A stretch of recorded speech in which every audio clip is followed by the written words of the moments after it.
is a war being a conventional war that the UK and European countries and the United States still needs to be equipped and have the capability for, to be able to make sure that they can deter someone like Putin, yet at the same time win Iraq and Afghan war. So the big question here is that when Keir Starmer's talking about a raise of 2.3 to 2.5, what does that actually mean in terms of defence spending on what capability?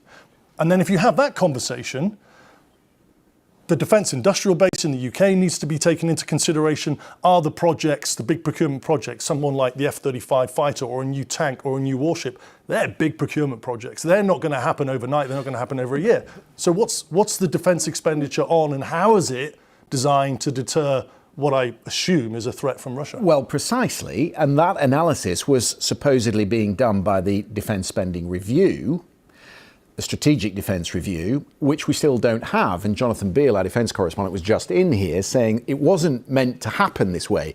We're getting the numbers before we get the strategy and the threat that we actually face. So it's an odd way to make the announcement. The only conclusion you can draw is that he's done it this way because he's due in Washington on Thursday. Absolutely. I mean, this is all about optics. The fact that he can go to Washington and tell Trump and his administration that he has already approved a defence expenditure rise of 2.2% is really all that Trump wants to hear. Now, I mean, what does that mean in the grand scheme of things? I mean, how will that affect the relationship with the US? How will it affect the here and now, which is Europe scrabbling to try and find some form of security strategy in order to A, support Ukraine, and B, deter I mean, it's Putin. strategic, isn't it? Because it allows Donald Trump, from the position that he's got himself into, that he's withdrawing from Europe, that it's Europe that must carry the burden.